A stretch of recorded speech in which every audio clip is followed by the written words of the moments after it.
अच्छा जी, अब हमने स्टार्ट करना है लेक्चर नंबर 18। लेक्चर 17 मैंने यहाँ खोला हुआ था। आप मुझे बताएं कि 17 में से किसी का कोई क्वेश्चन, कोई प्रॉब्लम। अच्छा, ऐसा है कि मैंने ना LMS पे वीडियो डाल दी थी 17 की, लेकिन काफी लेट डाली है। ये फ्राइडे या थर्सडे को डाली है। तो आप में से जो बच्चे नहीं देख पाए उसको जरा देख लेना, और जिन्होंने देख लिया है वो मुझे बता दें अगर कोई कंफ्यूजन डिस्कस करनी है तो। मैम आपने एक क्वेश्चन का कहा था, एग्जांपल 6 थी आई थिंक, लेक्चर 16 की थी। आपने कहा था वो मैं खुद सोल्व करके आपको बताऊंगी। वो जो आपने मुझे व्हाट्सएप पे मैसेज किया था। Yes ma'am. अच्छा, वो लेक्चर 17 की एग्जांपल 6 है। अच्छा, वो बात मैं दोबारा भूल गई कि मैं इसको खुद सॉल्व करके बताऊंगी। वैसे ये है कि मैंने सारी क्लास के लिए इसका सोल्यूशन नहीं रखा था, इसलिए क्योंकि मैं इतनी कॉम्प्लिकेटेड से एग्जांपल्स को ज्यादा एक्सप्लेन करना नहीं चाहती थी। मैं सिर्फ ये चाहती थी कि इसकी स्टेटमेंट सबकी समझ में आ जाए। ये स्टेटमेंट ये थी कि अगर हम सेट के अंदर जो है वो R2 और R3 से जरा बाहर भी निकल जाए तो और भी बहुत सारी वेक्टर स्पेसेस जो है वो एग्जिस्ट करती हैं। जरा बाहर निकलने का क्या मतलब कि R2 के वेक्टर हम सबको पता चल गया कि उसके 2 कंपोनेंट्स होते हैं। R3 के वेक्टर्स हम सबको पता चल गया जिसके 3 कंपोनेंट्स होंगे।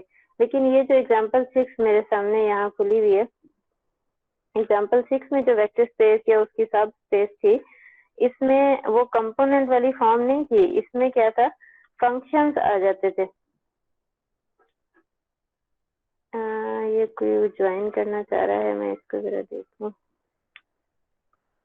अच्छा, इसमें क्या था, function set of continuous functions. W में कंटिन्यूअस फंक्शंस हैं, then W is subspace of V, और V में क्या था, set of all real valued functions.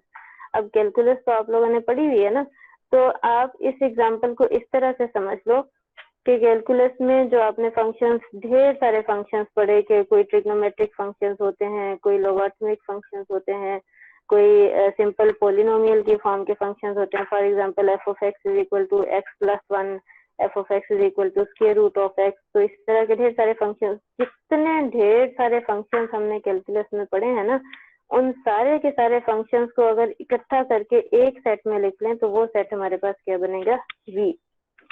तो ये वाली एग्जांपल देने का मकसद सिर्फ इतना था कि आपको ये पता चले कि वेक्टर्स का मतलब सिर्फ ये नहीं है कि वेक्टर ऐसे वेक्टर होंगे जिसके 2 कंपोनेंट हों, जिसके 3 कंपोनेंट हों। वेक्टर्स का मतलब कि किसी भी तरह के वेक्टर्स हो सकते हैं, जिसमें कंपोनेंट्स वाले वेक्टर्स भी आ सकते हैं, जिसमें ये फंक्शंस आ सकते हैं, सीक्वेंसेस आ सकते हैं। बहुत सारी एग्जांपल्स जो आप लोगों को इतनी हम डिटेल में नहीं सिखाते, हम मैथमेटिक्स वाले जो हैं उनको डिटेल में पढ़ते हैं। तो मैं इस एग्जांपल का प्रूफ आपको नहीं करवाना चाह रही थी, क्योंकि ये थोड़ा कॉम्प्लिकेटेड हो जाता है। एग्जांपल की स्टेटमेंट लिखने का यहाँ पे मकसद सिर्फ ये था कि आपको थोड़ी सी नो हाउ हो जाए कि वेक्टर्स का मतलब सिर्फ ये कंपोनेंट्स वाले वेक्टर्स नहीं, बल्कि और भी ढेर सारे वेक्टर्स हो सकते हैं। तो यहाँ पे इस एग्जांपल को समझने के लिए थोड़ा आप इस तरह से समझ सकते हो कि जितने हमने कैलकुलस में फंक्शंस पढ़े, उन सारे के सारे फंक्शंस को इकट्ठा करके अगर हम V के अंदर लिख लें, एक्सरसाइज 1 में से फंक्शंस उठाओ, कैलकुलस की एक्सरसाइज नंबर 2 में से फंक्शंस उठाओ, ढेर सारे फंक्शंस हमने पढ़े कैलकुलस के अंदर, उन सारे फंक्शंस को अगर इकट्ठा करके सेट V के अंदर लिख लें तो ये जो V सेट है ये वेक्टर स्पेस बन जाती है। अब ये कैसे वेक्टर स्पेस बनती है हम उसकी बहस में नहीं जाते, सिर्फ ये हमने समझना है कि V जिसके अंदर सारे के सारे फंक्शन है ये वेक्टर स्पेस बन जाती है। फिर इस एग्जांपल मैंने कहा कि W जो है ये सब स्पेस है V की, तो W में हमने क्या किया था, W में सारे फंक्शन नहीं इकट्ठे किए, बल्कि W में उन सारे फंक्शंस में से सिर्फ कंटिन्यूअस फंक्शंस इकट्ठे किए। W में इन सारे फंक्शंस में से जो सारे रियल नंबर्स के ऊपर फंक्शंस थे, उन सारों में से सिर्फ कंटिन्यूअस फंक्शंस W में रख लिए। तो क्या होगा, W सबसेट होगा V का, और इस एग्जांपल में हम ये कह रहे हैं कि W इज सब स्पेस ऑफ V, जबकि V में क्या था, set of all real valued function. तो ये जिनको मैंने व्हाट्सएप पे बोला था कि मैं उनको इस एग्जांपल का सोल्यूशन भेज दूंगी, वो सिर्फ इस वजह से कि शायद वो ईगर थे इस चीज को समझने में कि इसका प्रूफ कैसे होगा। ये सारे बच्चों की समझ में नहीं आएगा, इसलिए मैं सारी क्लास के साथ इसका प्रूफ शेयर नहीं कर रही, क्योंकि मैं चाहती नहीं हूँ कि ओके मैम। आप इसका प्रूफ करें। ठीक है, ये इसका प्रूफ ओके मैम। हमें नहीं चाहिए, ये सिर्फ एक स्टेटमेंट थी, बस ये बात खत्म हो गई। इस एग्जाम्पल को बेशक आइंदा के लिए आप ना ही पढ़ो, मसला नहीं है। एग्जाम्पल 5 तक इस लेक्चर को करो, एग्जाम्पल 6 को छोड़ दो। ठीक हो गया? Yes ma'am. हाँ जी, चलें अब आप लोग माइक्रोफोन ऑफ करें ताकि हम लेक्चर नंबर 18 स्टार्ट करें। अच्छा, अभी तक मेरे पास कितने लोग हो गए हैं? 40।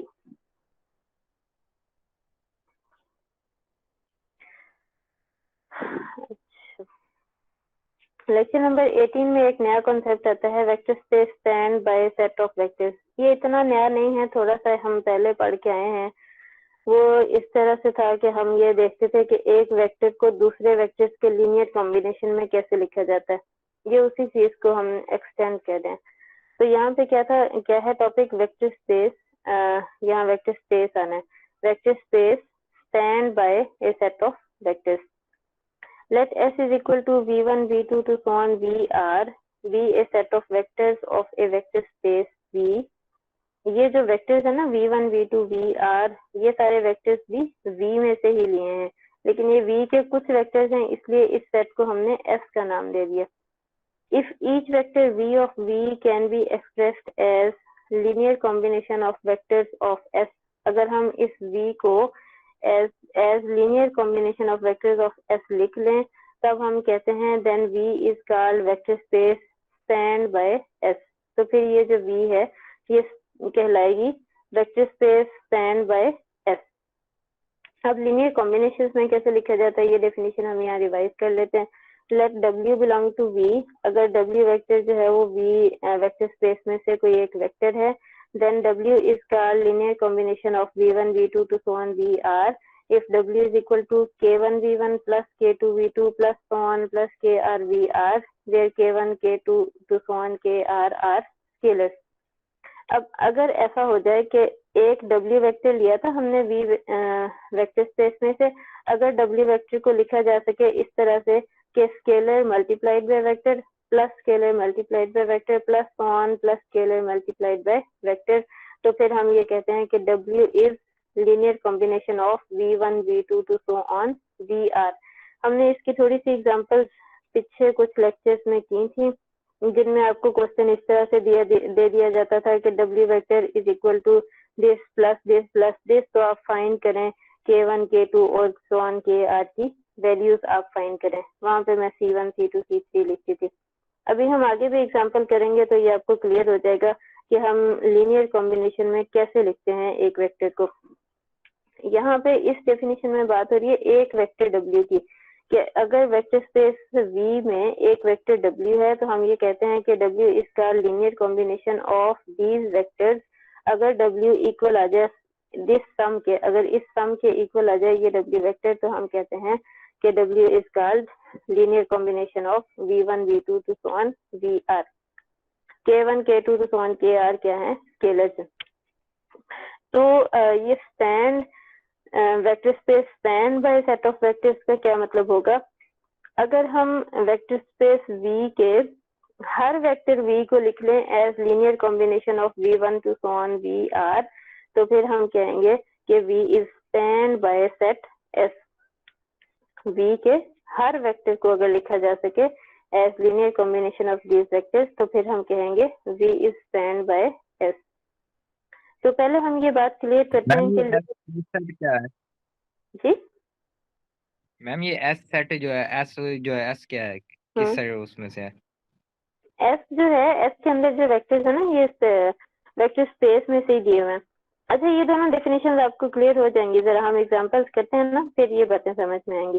फिर भी अगर कंफ्यूजन रही तो फिर हम एग्जांपल्स के बाद मैं आपके क्वेश्चंस को हैंडल कर लूंगी, ठीक है? Okay ma'am. Okay ma'am. यहाँ पे एक एग्जांपल है,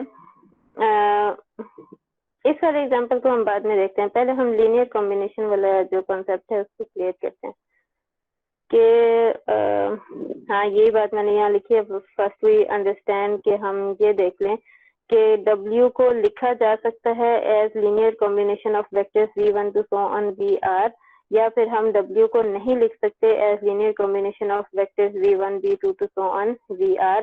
इन दोनों बातों का मतलब क्या है? हमें कैसे पता चलेगा कि W को लिखा जा सकता है as linear combination of these vectors, और हमें कैसे पता चलेगा कि W को नहीं लिखा जा सकता as linear combination of these vectors. इन दोनों चीजों को क्लियर करने के लिए यहाँ एग्जांपल्स की हुई हैं। Let U vector is equal to this and V vector is equal to this belongs to R cube. कि ये देखो इसके 3 कंपोनेंट्स हैं तो ये R क्यूब का वेक्टर है, इसके भी 3 कंपोनेंट्स हैं तो ये R क्यूब का वेक्टर है। अब U और V जो वेक्टर्स हैं ये R क्यूब के वेक्टर्स हैं। Let W is equal to, ये भी R क्यूब का वेक्टर है। Then show that W is linear combination of U and V। अब ये जो U और V वेक्टर्स है ना, इनको अगर हम एक सेट की फॉर्म में लिखते हैं, set S is equal to, और सेट S के अंदर हम लिखते हैं U और V वेक्टर, तो ये वाला सेट S बन जाएगा, सही है। और ये उसी वेक्टर स्पेस का कोई और वेक्टर है जिसको अब हम चेक करेंगे कि क्या इसको लिखा जा सकता है as linear combination of U and V। कैसे चेक करेंगे? इसका तरीका ये होगा कि जितने वेक्टर्स हैं सेट S के अंदर, मतलब जिनका लीनियर कॉम्बिनेशन हमने लिखना है, किसका लीनियर कॉम्बिनेशन लिखना है? U और V का।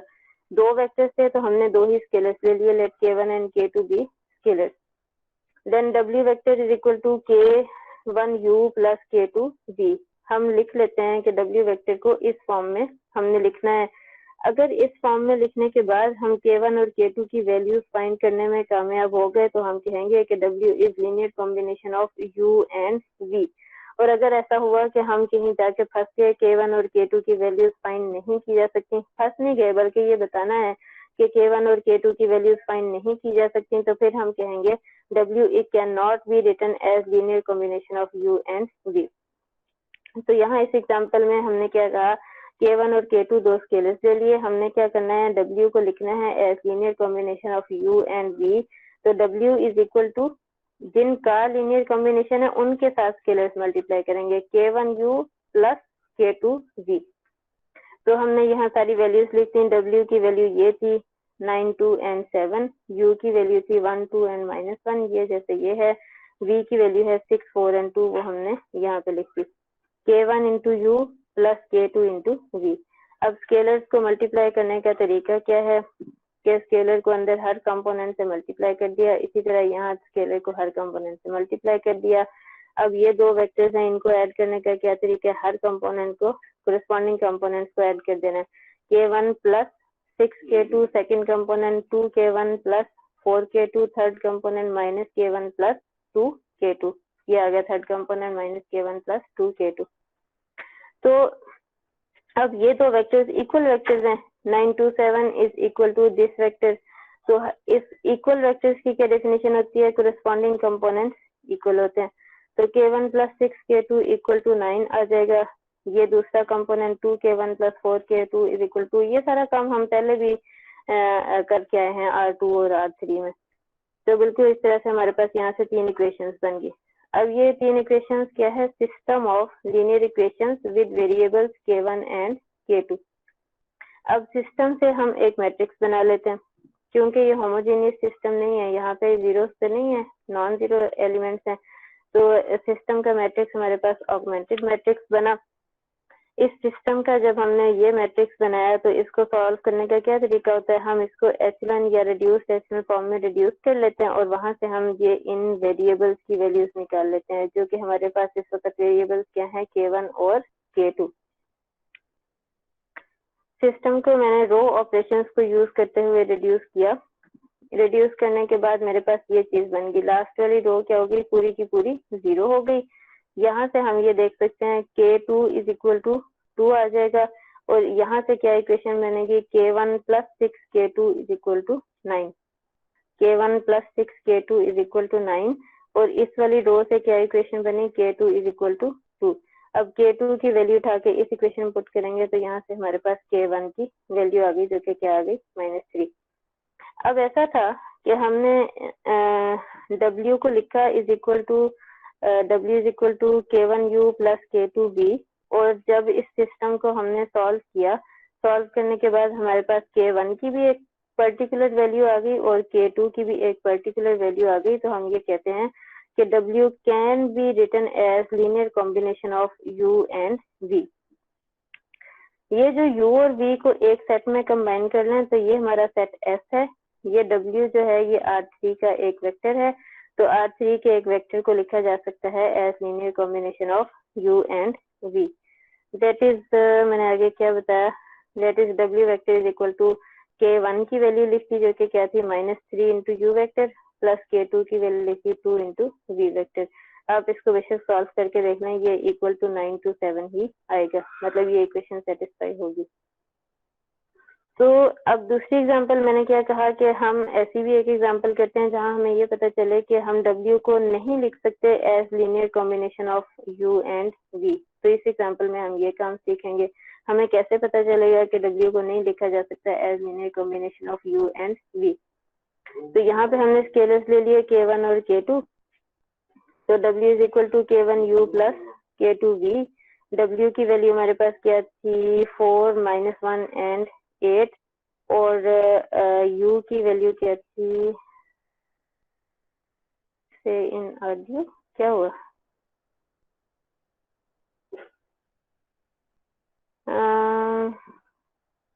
बट उनका ज्वाइन नहीं हो रहा, नहीं मेरे पास तो नहीं आ रहा कोई भी,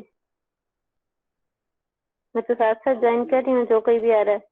अगर उसका ज्वाइन नहीं हो रहा तो यकीनन वो उसको ज्वाइन करने का तरीका नहीं आ रहा, मुझे तो यही लगता है।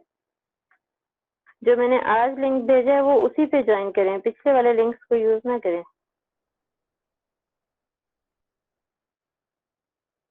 अच्छा जी, जैसे ही मेरे पास कोई आएगा मुझे अलार्म आ जाता है, मैं उसको फौरन ज्वाइन कर देती हूँ। तो अगर नहीं ज्वाइन हो रहा तो आप उसको मैसेज कर दो भी, तुम्हारा कोई और मसला है। अच्छा, तो मैं यहाँ पे क्या कर रही थी ये मैं आपको बता रही थी। हाँ, W वेक्टर को अब हमने चेक करना है कि लिखा नहीं जा सकता as linear combination of U and V। तो कैसे चेक कर सकते हैं, हम इस एग्जांपल में ये देखने जा रहे थे। W वेक्टर की वैल्यू यहाँ पे लिखती 4 -1 एंड 8, U वेक्टर की वैल्यू यहाँ लिखती 1 2 एंड -1 और V वेक्टर की वैल्यू लिखती 6 4 एंड 2। K1 स्केलर को मल्टीप्लाई किया, K2 स्केलर को मल्टीप्लाई किया, इन दोनों वेक्टर्स को आपस में ऐड किया, ये दो वेक्टर्स इक्वल हैं तो यहाँ से हमारे पास 3 इक्वेशंस बन गई। 3 इक्वेशंस बनने के बाद हम ये कहते हैं ये सिस्टम ऑफ लीनियर इक्वेशंस है with variables K1 and K2। यहाँ से हम मैट्रिक्स बना लेते हैं।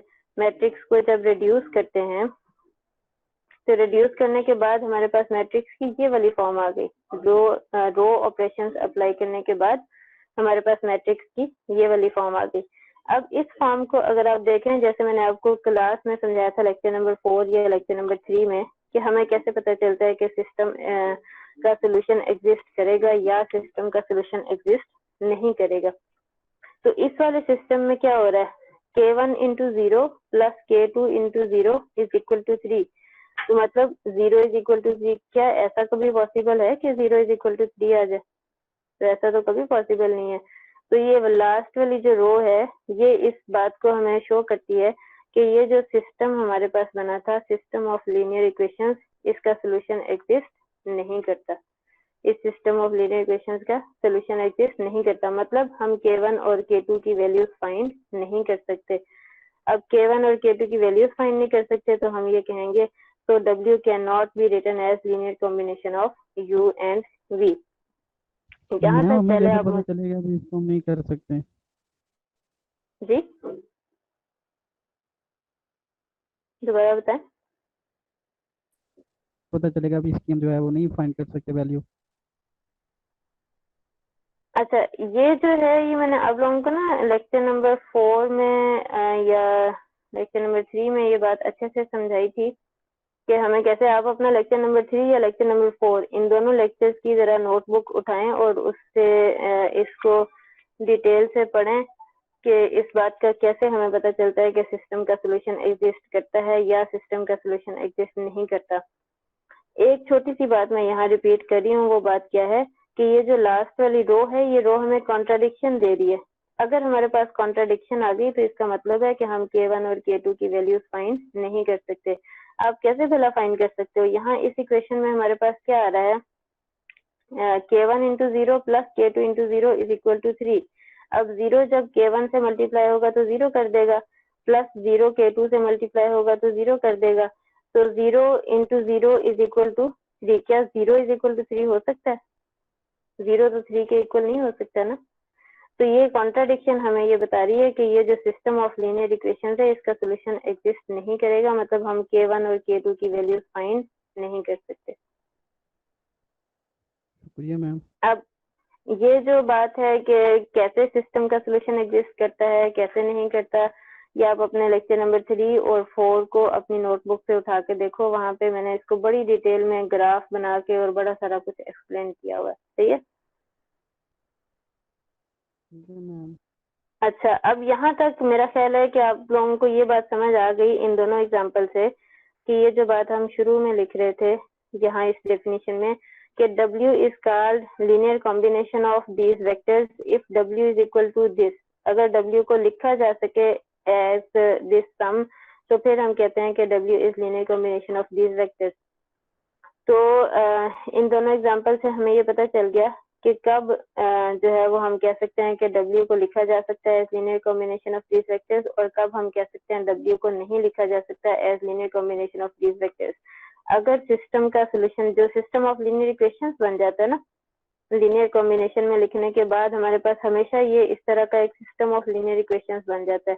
अगर सिस्टम का सोल्यूशन एग्जिस्ट करेगा तो K1 और K2 की वैल्यूज फाइंड की जा सकती हैं और हम कह सकते हैं W is linear combination of U and V। W is linear combination of U and V। और अगर इस सिस्टम का सोल्यूशन एग्जिस्ट नहीं करेगा तो हम क्या कहेंगे कि W can not be written as linear combination of U and V। ये तो हम एक वेक्टर W की बात कर रहे थे। अब अगर हम इस डेफिनेशन पे आ जाएं कि vector space span by a set of vectors, तो उसकी क्या डेफिनेशन है। अगर हमारे पास ये एस के अंदर वो वेक्टर्स होते हैं जिनका हमने लीनियर कॉम्बिनेशन लिखना होता है B of set of vectors of a vector space V, और ये जो वेक्टर्स होते हैं ये भी वी में से ही वेक्टर्स होते हैं। If each vector V of V can be expressed as linear combination of vectors of S, अगर वेक्टर स्पेस के हर वेक्टर को लिखा जा सके as linear combination of V as linear combination of vectors of S, तो फिर हम कहेंगे V is called span vector space span by S। अगर हर वेक्टर के लिए हम क्या करेंगे, अब हम आर्बिट्रेरी एक वेक्टर ले लेंगे जिसके कंपोनेंट्स होंगे W vector is equal to W1 W2 W3। अच्छा, इसकी भी हम एक एग्जांपल करते हैं ताकि ये vector space span by these vectors की एग्जांपल जो है वो हमें समझ में आए। इसकी example Now we come back to space spanned by a set of vectors. Example क्या है, determine whether R cube is spanned by a set of vectors V1, V2 and V3 or not। हमें ये check करना है कि R cube जो vector space है क्या वो इन तीन वेक्टर्स से स्पैन हो रही है। अब R क्यूब वेक्टर स्पेस है, इसमें से हमें कोई एक वेक्टर नहीं उठाना बल्कि एक आर्बिट्रेरी वेक्टर ले लेना है। W vector is equal to W1 W2 W3। Arbitrary vector लेने का मतलब ये होता है कि इस W की जगह पे कोई भी वेक्टर रखा जा सकता है। सही है। तो अगर ये W लिखा जा सके as linear combination of V1 V2 and V3 तो फिर हम कहेंगे R3 is vector space span by V1 V2 and V3। अगर W को लिखा नहीं जा सकता as linear combination of V2 and V3 तो फिर हम कहेंगे R cube does not span by these vectors.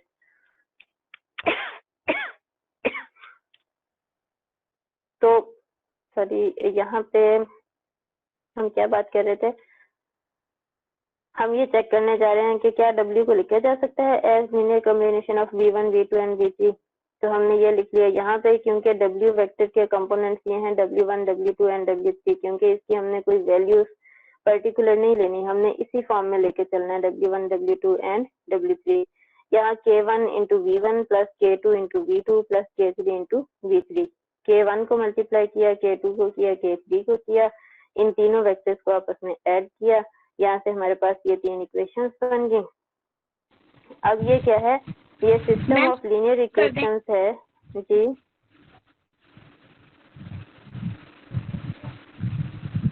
Ma'am काफी स्टूडेंट्स ऐड होना।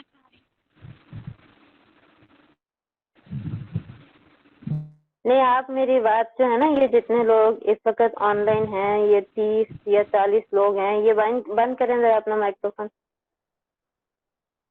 ये 30 या 40 लोग हैं, ये सारे लोग जरा कान खोल के मेरी बात सुनो। मैंने पहले भी एक बात बताई, मेरी बात को बार बार रिपीट करने का मुझे मौका ना दिया करो, वो भी फजूल सी बात। कि जो कोई भी मेरे पास एडमिट होना चाहेगा, मेरे पास अलार्म आ जाता है, मैं उसको फौरन से एडमिट कर देती हूँ। मेरे इस लिंक के अंदर कोई बच्चा ज्वाइन होने की कोशिश नहीं कर रहा। वो जो कोशिश कर रहे हैं वो कोई पुराने लिंक्स में कर रहे होंगे जिनको मैं ज्वाइन नहीं कर सकती। वो पुराने लिंक्स मैंने डिलीट कर दिए हुए हैं। सिर्फ जो आज लिंक मैंने भेजा है, सिर्फ आप उसको ज्वाइन करेंगे तो मेरे पास बच्चे आएंगे।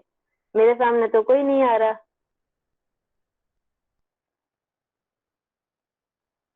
यही बात पहले भी एक बच्चे ने की और मैंने इस बात को एक्सप्लेन किया। अब फिर से वही बात कि बच्चे ज्वाइन होना चाह रहे हैं। कौन ज्वाइन होना चाह रहा है भाई?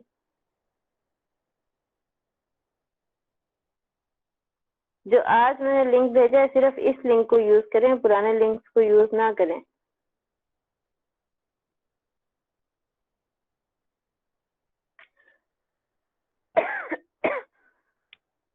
और ज्वाइन करना कोई ऐसा मुश्किल काम भी नहीं है कि उनसे ज्वाइन नहीं हो रहा। सिर्फ आपने क्लिक करना है, जो मैंने लिंक भेजा हुआ है, क्लिक करने के बाद वो आपसे कहेगा आस्क टू ज्वाइन। आपने आस्क टू ज्वाइन पे क्लिक कर देना है, वो मेरे पास रिक्वेस्ट आ जाएगी, मैं उसको एडमिट कर लूंगी बस।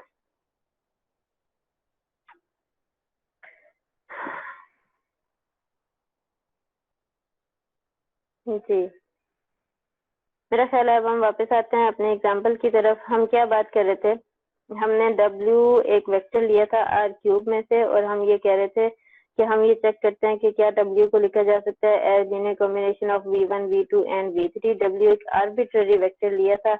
अगर इस W को लिखा जा सके as linear combination of V1, V2 and V3, तो फिर हम ये कहेंगे कि R cube is vector space span by V1, V2 and V3। और अगर ऐसा हो कि इसको नहीं लिखा जा सकता as linear combination of V1, V2 and V3, तो फिर हम कहेंगे कि R क्यूब जो है वो स्पैन नहीं होती इन तीन वेक्टर से। तो हम चेक कैसे करेंगे कि इसको लिखा जा सकता है? वही तरीका है जैसे पिछली दोनों एग्जांपल्स में किया, सिर्फ यहाँ डिफरेंस ये है कि यहाँ W के कंपोनेंट्स W1, W2 और W3 रहेंगे। इन W1, W2 और W3 की जगह पे आपने कोई नंबर नहीं लिखना, ये इसी तरह चलेंगे। फिर यहाँ पे क्या है, ये हमारे पास सिस्टम ऑफ लीनियर इक्वेशंस आ गया। इस सिस्टम का जो हमारे पास मैट्रिक्स का मैट्रिसेस बनते थे वो इस तरह की फॉर्म में लिखे जा सकते थे। ये वाला कोफिशिएंट मैट्रिक्स, ये वेरिएबल्स, और ये W1, W2, W3 कोई आर्बिट्ररी नंबर्स। वेरिएबल्स हमारे यही हैं K1, K2 और K3। तो हम ये चेक करते हैं। अच्छा, इसके दो तरीके हैं। एक तो ये भी हो सकता है कि हम इसके ऊपर रो ऑपरेशंस अप्लाई करें और लास्ट वाली रो को देखते हुए जज करें कि क्या इसका सोल्यूशन एग्जिस्ट करता है या नहीं करता। दूसरा तरीका ये भी है, ये ज्यादा आसान तरीका था, मैंने इसलिए इसको फॉलो किया, कि ये जो कोफिशिएंट मैट्रिक्स है इसका हम डिटर्मिनेंट निकालें। अगर डिटर्मिनेंट ही 0 आ गया, तो ये भी तो हमने एक तरीका पढ़ा था कि अगर डिटर्मिनेंट ऑफ मैट्रिक्स 0 आ गया तो इसका मतलब है कि उसका हम इनवर्स फाइंड नहीं कर सकते। अगर इनवर्स फाइंड नहीं कर सकते तो उसका सोल्यूशन एग्जिस्ट नहीं करेगा सिस्टम का। तो यहाँ मैंने ये जो कोफिशिएंट मैट्रिक्स था, ये 1 1 2 1 0 1 2 1 3, ये मैंने यहाँ लिखा, इसका डिटर्मिनेंट निकाला तो डिटर्मिनेंट मेरे पास क्या आ गया? 0 आ गया। अगर डिटर्मिनेंट ऑफ ए मैट्रिक्स 0 आ गया तो इसका मतलब है इस मैट्रिक्स के साथ बनने वाला जो सिस्टम ऑफ लीनियर इक्वेशंस है, जो कि ये वाला सिस्टम ऑफ लीनियर इक्वेशंस है, इसका सोल्यूशन एग्जिस्ट नहीं करेगा। तो इस बात का क्या मतलब हुआ कि हम K1, K2 और K3 फाइंड नहीं कर सकते। So solution of system does not exist. That is, we cannot find K1, K2 and K3. So R cube is not spanned by V1, V2 and V3. जी, मुझे बताएं कोई question, ma'am कोई problem? जी ma'am, ये जो आपने इस method से किया है, ये पिछली एग्जांपल्स को भी इस मेथड से कर सकते हैं या फिर उन्हें रो ऑपरेशन के जरिए करेंगे? नहीं, आप कर K1 सकते हैं। अगर ऐसा हो जाए कि आपने डिटर्मिनेंट निकाला और डिटर्मिनेंट आपके पास नॉन जीरो आ गया, तो फिर आप क्या यूज कर सकते हैं? फिर आप इनवर्स ऑफ मैट्रिक्स निकालना पड़ेगा और वो इनवर्स मेथड से सोल्यूशन निकालना पड़ेगा। सही है? या दूसरा तरीका आप ये यूज कर सकते हैं कि अगर डिटर्मिनेंट आपके पास नॉन जीरो आ गया तो फिर आपको पता चल गया कि भाई सिस्टम का सोल्यूशन तो हो सकता है एग्जिस्ट कर जाए, तो फिर आप क्या करोगे? आप रो ऑपरेशंस लगा लो ताकि K1 और K2 की वैल्यूज फाइंड की जा सके। और दूसरा मैम। ये कि अगर अगर डिटर्मिनेंट ही 0 आ गया फिर तो यहीं पे बात खत्म होगी ना, भी सिस्टम का सोल्यूशन एग्जिस्ट नहीं करेगा। तो ये जो हमारी एग्जांपल नंबर 2 थी, इसको आप इसी मेथड से अगर करें तो मेरा ख्याल है अगर डिटर्मिनेंट 0 आ गया, ये वाली एग्जांपल, इसमें अगर डिटर्मिनेंट 0 आ गया तो आप वहीं पे कह सकते हो कि भी इसका सोल्यूशन एग्जिस्ट नहीं करेगा, इसलिए जो है वो W को नहीं लिखा जा सकता है linear combination of K1 and V1 U and V। Ma'am ma'am ये जो स्लाइड शो हो रही है इसमें जो थर्ड रो है उसकी K2 की वैल्यू अगर यहाँ पे 0 ना हो तो फिर सिस्टम के मैन्यू सोल्यूशन होंगे ना? नहीं K2 की नहीं, अगर यहाँ पे 0 ना हो, जी अगर ये यहाँ पे 3 की 0 ना जगह हो। पे, नहीं यहाँ नहीं ये पे नहीं, K2 अगर जी यहाँ पे जी भी नॉन जीरो आ गया ना तो फिर इसका यूनिक सोल्यूशन होगा, और अगर 3 की जगह पे भी 0 आ गया तो फिर उसके मैनी सोल्यूशन होंगे। Okay ma'am. ये इस तरह से बात होती है। अच्छा जी, और कोई कंफ्यूजन? मैं एक्सरसाइज को जरा डिस्कस कर लूं कि एक्सरसाइज में आप लोगों ने क्या करना है। Exercise, check whether W is linear combination of V1, V2 and V3। यहाँ W वेक्टर डिफाइन किया हुआ है, आपने चेक करना है कि क्या इसको लिखा जा सकता है as linear combination of these three vectors और नॉट। तो आप इसमें बिल्कुल उसी तरह लीनियर कॉम्बिनेशन लिख के सिस्टम ऑफ लीनियर इक्वेशंस बनाएंगे, और फिर आगे आप डिटर्मिनेंट लेके चेक कर लो। अगर डिटर्मिनेंट 0 आ गया तो वहीं पे आप कह दोगे कि W को नहीं लिखा जा सकता as linear combination of these vectors. अगर डिटर्मिनेंट नॉन जीरो आ गया तो फिर रो ऑपरेशंस लगा के फिर चेक करो कि लास्ट वाली रो का किस तरह का सोल्यूशन बनता है। ठीक है, क्वेश्चन नंबर 2 में क्या है, determine whether the given vectors span R cube और नॉट। आपने ये चेक करना है कि V1, V2 और V3 क्या आर क्यूब को स्पैन करते हैं या नहीं करते। तो इसमें भी वही काम आपने, जैसे ये मैंने लास्ट वाली एग्जांपल किया कि आपने W वेक्टर के इसी तरह कंपोनेंट्स लिख लेने हैं, W1, W2 and W3। W vector के इस तरह कंपोनेंट्स लिख लेने हैं और इस तरह से इसका सोल्यूशन स्टार्ट करना है, बिल्कुल इसी पैटर्न पे। सिर्फ यहाँ पे V1, V2 और V3 की वैल्यूज जो है वो आपने वो यूज करनी है जो एक्सरसाइज वाले क्वेश्चन में। तो ये जो क्वेश्चन नंबर 2 है इसे लास्ट वाले एग्जाम्पल के पैटर्न पे आप सॉल्व करें, ये आसानी से हो जाएगी। और फिर चेक करके बताएं कि क्या ये आर क्यूब को स्पैन करेंगे ये वेक्टर्स या स्पैन नहीं करेंगे। जी, तो अब कोई क्वेश्चन? ये तुम लोग मैम मैसेजेस पे लगे रहते हो गपशप लगाने, क्या समझ आती होगी बात की? जी सॉरी मैंने आपकी बात काटी, आप बताएं। मैम ऊपर एक डेफिनेशन रह गई है, आपने स्किप की है। हाँ वो डेफिनेशन नहीं थी, वो एक एग्जांपल थी, मैं वो देखती हूँ यस। अभी। जी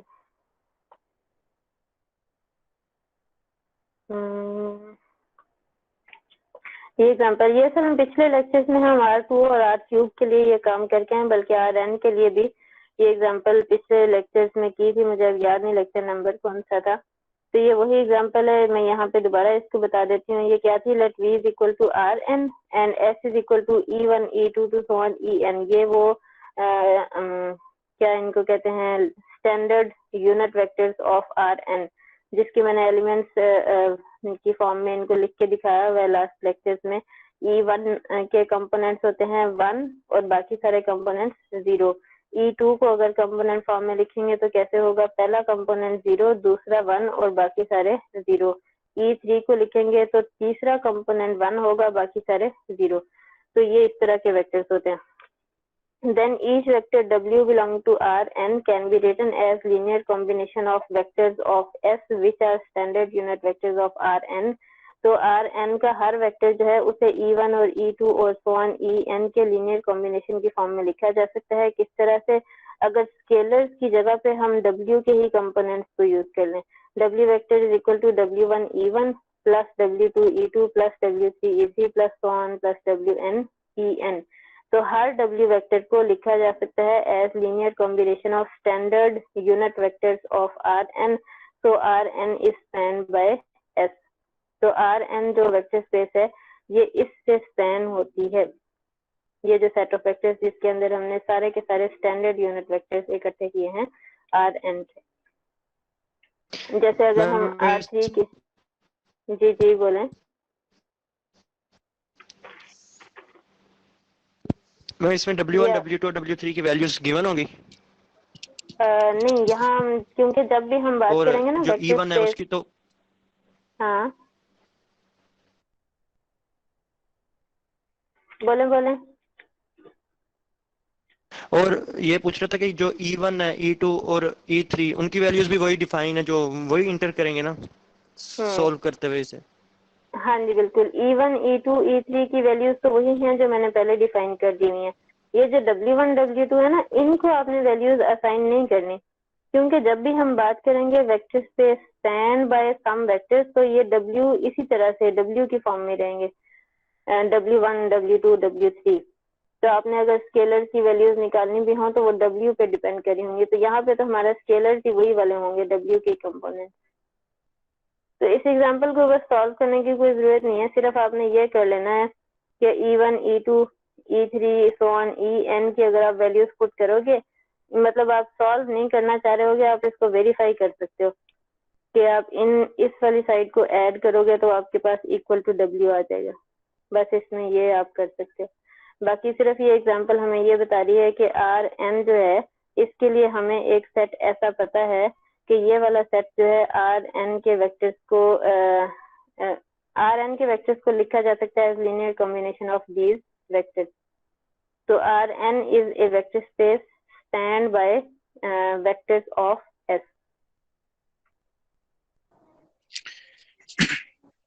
मैम आपने यहाँ पर अभी कहा कि एस वेक्टर के अंदर जो E1 E2 और En तक जो भी वेक्टर्स हैं, ये मतलब कि E1 का मतलब कि इसमें सिर्फ जो फर्स्ट जो कंपोनेंट होगा 1 होगा, बाकी सारे 0 होंगे, मतलब कि वो बाकी सारे जो 0 होंगे वो भी कंपोनेंट इसके कहलाएंगे। इसी तरह E2 तो मतलब कि अब मैं इसी तरह एस को कह सकते हैं कि एस के अंदर E1 का मतलब 1 है, E2 का मतलब 2 है। इसी तरह नहीं, ऐसे नहीं कह सकते। एस के जो वेक्टर्स हैं, हम ऐसा करते हैं, हम ना पिछला लेक्चर ढूंढ लेते हैं कि वो कौन सा लेक्चर था जिसमें हमने लीनियर कॉम्बिनेशन पढ़ा था। Lecture number 8।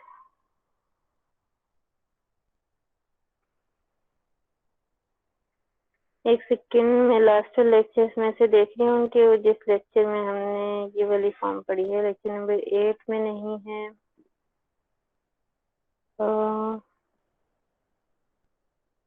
मैम 13 या 14 में से शायद है। 13 या 14 में देख लेते हैं जी। इसमें तो आ गया orthogonal vectors,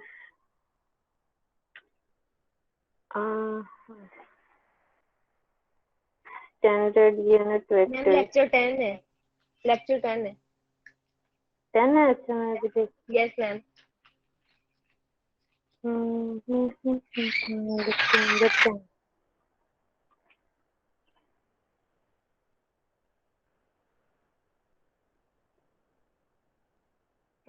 vectors in higher dimension पढ़ रहे हैं, और इसके अंदर है ये टर्मिनोलॉजी है वेक्टर्स की। ओहो, लेक्चर 10 में नहीं है ऐसा कुछ तो मुझे लगता है। हाँ, ये लीनियर कॉम्बिनेशन लीनियर कॉम्बिनेशन का टॉपिक हमने स्टार्ट किया था लेक्चर नंबर 10 में, और ये हम स्केलर्स की फॉर्म में उसको लिखते हैं लीनियर कॉम्बिनेशन ऑफ वेक्टर्स को। अब इसके अंदर स्टैंडर्ड यूनिट वेक्टर्स नहीं डिफाइन किए हुए, फिर वो लेक्चर 11 होगा। नहीं, लेक्चर 11 में तो नॉर्म ऑफ वेक्टर आ गया है। यहाँ पे है स्टैंडर्ड यूनिट वेक्टर्स, ये है। अच्छा, ये है standard unit vectors in Rn। ये अगर आप देख सकें इस वक्त स्क्रीन पे लेक्चर नंबर 11 खुला हुआ है। Standard unit vectors in Rn are E1, इसके ऊपर वो हैट का सिंबल नहीं डाला हुआ, वो आपने डालना है। E1 is equal to 1 0 0 so on 0, और E2 is equal to 0 1 0 to so on 0। ये जिन्होंने मुझसे क्वेश्चन किया था, ये जरा स्क्रीन को गौर से देखें।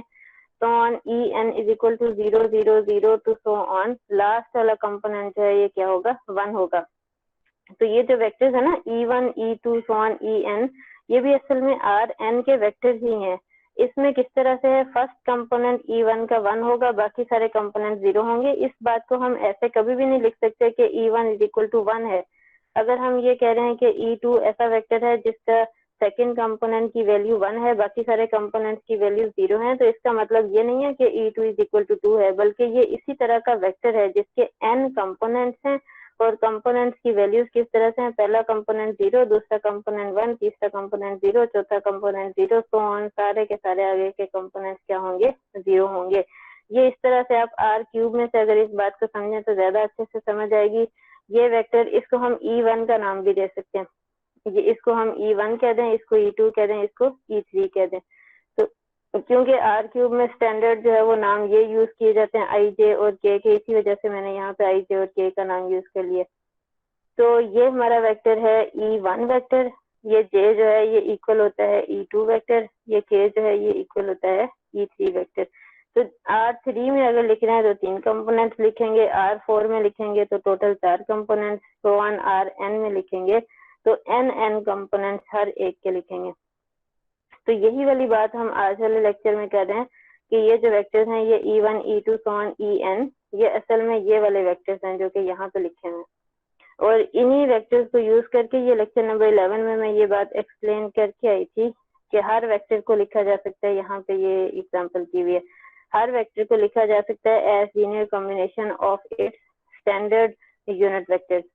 वी वेक्टर, अगर हम इसके स्केलर्स को इसी V वेक्टर के कंपोनेंट्स को एज स्केलर यूज कर लें, ये V1 स्केलर यूज कर लें, ये V2 स्केलर यूज कर लें, तो हर vector of R2 can be written as linear combination of its standard unit vectors. तो यहाँ आज वाले लेक्चर में मैं Rn की बात कर रही हूँ कि each vector of Rn can be written as linear combination of E1, E2 to so on En। तो इस वजह से Rn को हम क्या कहेंगे, Rn is a vector space spanned by, ये Rn is a vector space spanned by S, जबकि S में क्या है, स्टैंडर्ड यूनिट वेक्टर। जी अब बताएं कंफ्यूजन, क्वेश्चन कुछ भी।